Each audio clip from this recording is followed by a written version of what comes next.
Hacia fines del siglo XIX, con la llegada de la inmigración, se produjo un crecimiento en la población un tanto apresurado, que desencadenó en una gran demanda habitacional que fue desarrollándose casi sin organización y aprovechando todos los recursos, como por ejemplo en la epidemia de fiebre amarilla de 1871, muchos habitantes abandonaron sus residencias que fueron usurpadas por los inmigrantes. También algunas casas patricias de notoria fama se convirtieron en conventillos.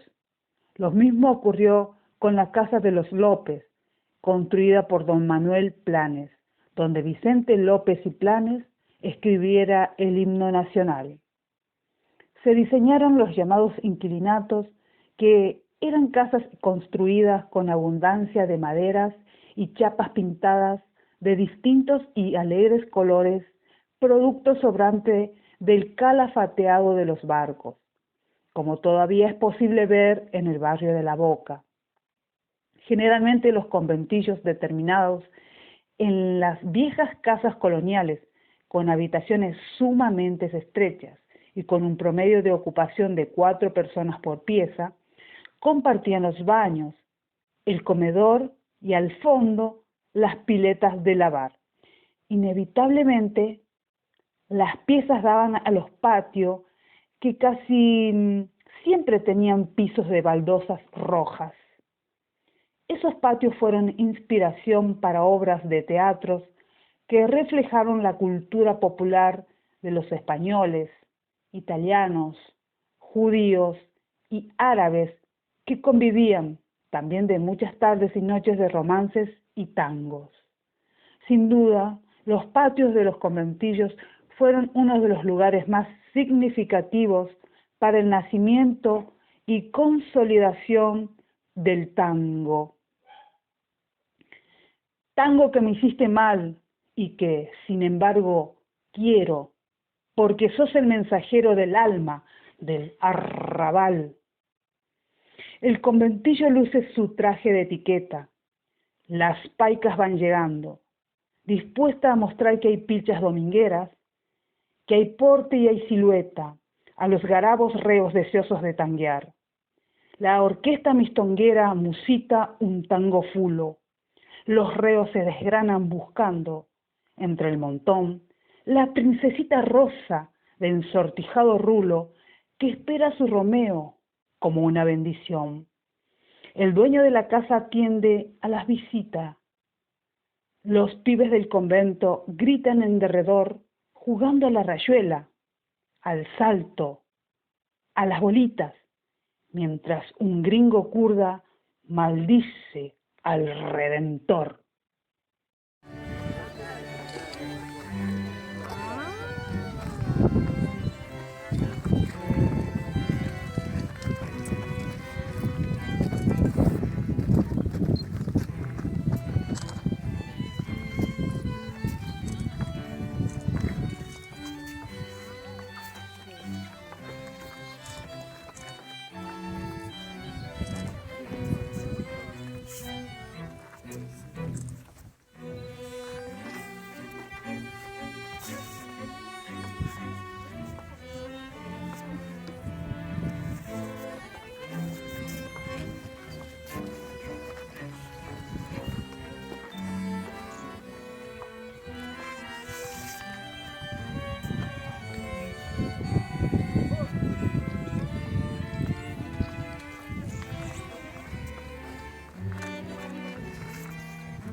La revolución de 1890 puso en evidencia el malestar de distintos sectores políticos frente a la modalidad que había adquirido el régimen bajo la hegemonía del Partido Autonomista Nacional. Los sucesos que determinaron la renuncia del presidente Juárez Celman abría un nuevo panorama. En esa coyuntura surgió la Unión Cívica, un agrupamiento de grupos heterogéneos que se habían unido reaccionando frente a las prácticas políticas ilegítimas y corruptas del orden conservador. En 1891 se produjo una división que dio origen a la Unión Cívica Radical. Se conformó como partido político y declaró la abstención en los comicios como protesta ante el fraude electoral.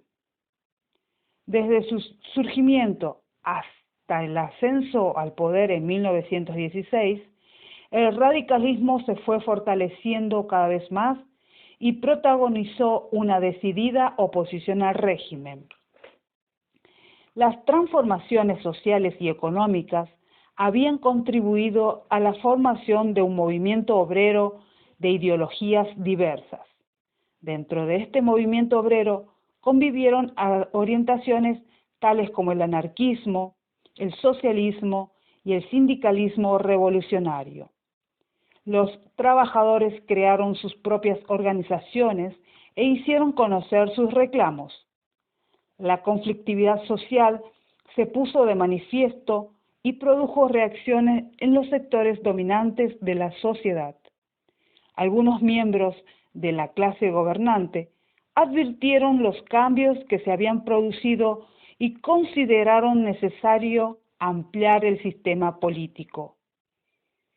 La sanción de la Ley 8.871 en 1912, más conocida como Ley Sáenz-Peña, marcó un giro a la historia política de nuestro país.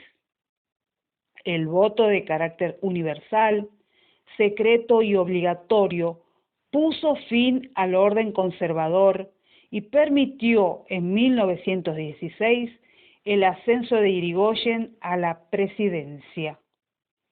En 1916, la Ley Sáenz-Peña fue aplicada por primera vez en una elección presidencial. El triunfador fue Hipólito Yrigoyen, candidato por la Unión Cívica Radical, quien obtuvo un masivo apoyo popular. Comenzaba así una etapa de 14 años en los cuales ese partido ganaría las elecciones, por lo que el periodo de 1916 a 1930 pasó a la historia como la República Radical. La primera presidencia del radicalismo se extendió hasta 1922. Ese año fue electo Marcelo T. de Alvear, quien concluyó su mandato en 1928. Luego, Irigoyen fue reelecto. Él lideraba una ala de la Unión Cívica Radical, pero su segunda presidencia fue interrumpida en 1930 por el primer golpe de Estado militar. Durante los gobiernos radicales se produjo una mayor apertura democrática y una mayor participación política, ya que durante esos años la Ley Sáenz-Peña estuvo vigente y el voto popular fue respetado. De todas maneras, esto no impidió que se produjeran duros actos de represión contra los trabajadores.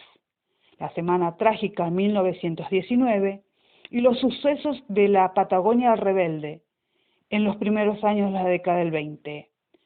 Protestas ambas de trabajadores, tanto obreros como agrarios, reprimidas violentas y drásticamente, que señalaban los límites de esa apertura. En el terreno económico siguió vigente el modelo agroexportador. Sin embargo, se produjeron algunos cambios que anticipaban desarrollos futuros. Debido a la Primera Guerra Mundial, se frenó la llegada de productos industrializados de Europa. Ese dio lugar a un incipiente proceso de producción de bienes elaborados que tenían lugar sobre todo en pequeños talleres y fábricas ubicadas en las ciudades.